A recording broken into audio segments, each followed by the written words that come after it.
Selamat siang para netizen dimanapun kita berada, salam inspirasi bagi kita semua. KPK didesak periksa Jokowi soal dugaan korupsi Bansos 125 miliar. Wah, ini ada apa begitu kan ya? Ini seharusnya sudah terungkap begitu kan ya, sudah terungkap sejak lama begitu bahwa bagaimana bansos di era Jokowi yang banyak dikorupsi begitu kan. Makanya tidak hanya kader PDIP yang kemudian dianggap sebagai korupsi bansos di era Covid, tapi kita lihat saja sebanyak 125 miliar ini kita gusut begitu. Siapa nama-nama itu begitu kan ya? Artinya apa? Artinya secara tidak langsung yang namanya korupsi itu adalah musuh kita bersama, siapapun orangnya. Maka dalam konteks ini apapun yang dilakukan, masalah bansos ini sangat rentan sekali begitu, ya. Dari bantuan ini, bantuan itu turun ke bawah lagi begitu kan, ya. Terus kemudian dipangkas lagi, turun ke bawah lagi, dipangkas lagi, turun ke bawah lagi, dipangkas lagi, dan pada akhirnya apa yang terjadi begitu? Ya kecil mereka yang menerima. Dan inilah yang kemudian menurut saya pribadi ya Jokowi harus bertanggung jawab di situ begitu ya. Salah satu yang kemudian tanggung jawab besar di situ adalah seorang presiden ya, seorang presiden. Maka KPK harus desak periksa Jokowi ya, siapa yang bermain di dalamnya di situ. Pak Jokowi pasti tahu lah begitu kan ya. Ada yang mengatakan mana berani KPK memeriksa seorang presiden. Ya ini kan negara Wakanda katanya. Ya ampun. Masa iya jumlah segitu? Ini komentar dari netizen. Ya udah gemetaran duluan ya. Lutut KPK-nya. Ini komentar dari netizen. Saya kira tidak mungkin lah memeriksa seorang Jokowi begitu kan ya.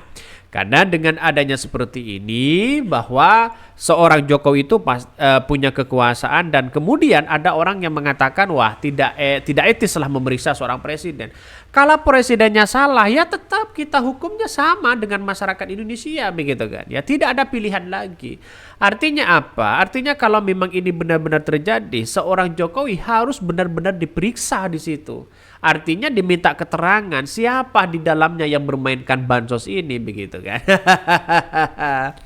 Ya pasti kena menteri-menteri mereka begitu. Kita lihat saja. Bahkan ya satu sisi banyak yang mengatakan bahwa wah ini gimana kalau ini diperiksa.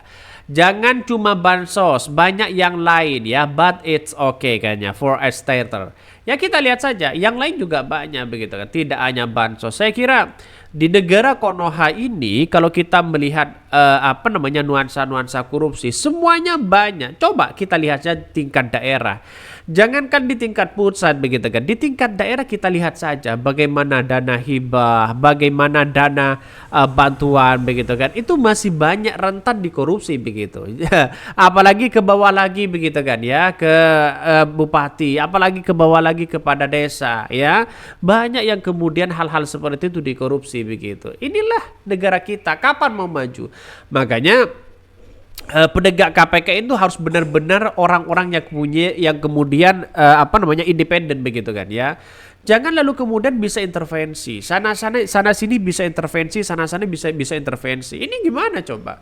Kalau semuanya bisa intervensi ya saya kira banyak perdebatan yang kemudian tidak independen begitu. Ya KPK hari ini siapa yang percaya terhadap KPK? Siapa yang percaya terhadap Bawaslu? Siapa yang percaya terhadap KPU? Dan juga siapa yang percaya terhadap Mahkamah Konstitusi hari ini? Masyarakat sudah enggan di situ begitu kan. Makanya masyarakat hari ini sudah cerdas ya, melihat dengan hal-hal seperti ini. Saya kira harus ada perdebatan yang kemudian bagaimana KPK itu benar-benar independen begitu. Dengan cara apa? Ya dengan cara mereka regulasinya begitu, undang-undangnya mereka harus diperketat. Makanya ini harus didesak betul begitu ya. Ini KPK didesak periksa Jokowi soal dugaan korupsi bansos 120 miliar. Wah, kita baca. Komisi Pemberantasan Korupsi atau KPK menyatakan tengah memulai penyidikan kasus dugaan korupsi bantuan sosial atau bansos Presiden Bampres tahun 2020 di wilayah Jabodetabek. Mereka mengatakan kasus ini merupakan pengembangan dari korupsi yang melibatkan mantan menteri ya sosial Mensos ya Julia Batubara. KPK membeberkan isi paket bantuan bansos ya Presiden ya para Covid yang diduga korupsi. Bahkan isi dari bansos itu ya bervariatif mulai dari beras, minyak goreng, ada biskuit dan ada beberapa sembako lainnya. Bahkan juru bicara KPK Tessa Mahardika Sugiarto menyebutkan kerugian negara atas kasus tersebut mencapai 125 miliar. Meski demikian, ia menegaskan angka kerugian negara tersebut masih terus dihitung dan berpotensi bertambah. Terkait itu, hukum pidana dari Trisakti Abdul Fahri Hajar mendesak KPK akan memeriksa seorang Joko Widodo selaku Presiden RI. Mereka mengatakan bahwa bansos program pemerintah yang seharusnya bertanggung jawab oleh Menteri Sosial, tetapi berdasarkan informasi Presiden Jokowi pun membagi-bagi bansos bahkan di depan istana. Nah, kita lihat saja begitu kan. Bagaimana mereka melakukan hal-hal seperti itu?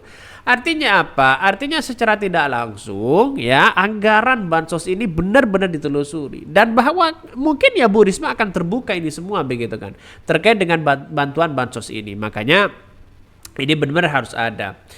Bahkan menurutnya pengakuan dari Bu Risma, dia tidak tahu bansos mana yang dibagi-bagi Presiden Jokowi itu. Jika ada korupsi, pertanyaannya bansos yang mana yang dikorupsi. Jika bansos secara keseluruhan baik dikelola Minsos maupun yang dibagi-bagi Presiden, maka menjadi perlu dan penting Presiden diperiksa KPK.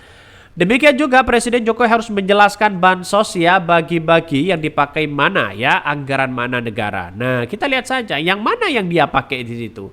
Mana yang pakai di situ anggarannya, bagi-bagi bansos depan istana, bagi-bagi bansos sana sini begitu kan. Kalau memang ada anggaran yang lain, apakah masuk dalam kategori APBN yang kemudian dianggarkan oleh Kementerian Sosial? Itu yang kita lihat. Artinya apa? Artinya gampang sih sebenarnya untuk bagi-bagi ini, bagi-bagi itu begitu kan. Tapi pada kenyataannya dari mana? Dari mana ini uangnya? Ini masih simpang siur begitu kan. Makanya biar tidak menjadi gejolak seorang presiden datanglah di situ begitu. KPK menduga para tersangka mengambil keuntungan dengan mengurangi kualitas bansos tersebut. Pun KPK prihatin atas korupsi pengadaan bansos presiden ini. Menurut Tessa, perbuatan para tersangka telah mencederai semangat pemerintahan untuk membantu masyarakat. Untuk itu KPK memastikan bakal mengusut tuntas kasus ini menjerat dan pihak yang terlibat. Sementara itu Presiden Jokowi mempersilahkan kasus tersebut dilanjutkan Tapi apakah seorang Jokowi akan diperiksa? Saya kira tidak mungkin, mana berani mereka KPK begitu kan Lantas apa yang terjadi? Apakah KPK sudah dipercaya hari ini? Katanya Harun Masiku 1 minggu sudah ditangkap. Ini sudah 2 minggu begitu kan? Apakah mau dipercaya? Apakah negara kita hanya negara omong-omong kosong begitu kan? Mau ditangkap ini dan itu memang tidak terlaksana sekali. Katanya canggih bangsa kita, ada kemajuan luar biasa. Harun Masiku sudah 2 minggu nggak ditangkap oleh KPK. Mana percaya masyarakat kepada KPK begitu kan? Artinya trustnya, kepercayaan masyarakat hari ini sudah luntur. Apalagi seperti KPK, seperti MK, KPU, Bawaslu sudah tidak begitu percaya hari ini. Jadi artinya apa? Artinya ada sesuatu yang kemudian salah begitu kan untuk mengembalikan ke citra yang awal ini begitu sulit begitu kan. Kepercayaan masyarakat begitu sulit. Karena apa? Karena sering diceritai seperti ini. Tiba-tiba punya kasus. Dalam tubuh KPK sendiri ada korupsi. Dalam tubuh KPK ada pemerasan dan sebagainya. Ini gimana untuk dijadikan sebagai contoh kalau toh pada hakikatnya di dalam tubuh itu sendiri melakukan yang tindak pidana korupsi begitu ada pemerasan, ada ini dan itu. Wah, kacau ini negara kita begitu Benar kata Pak Mahfud, kalau korupsi ini dibiarkan akan semakin merajalela di negara kita. Mungkin itu yang kami sampaikan. Tonton terus channel Hodari Podcast Rakyat ini.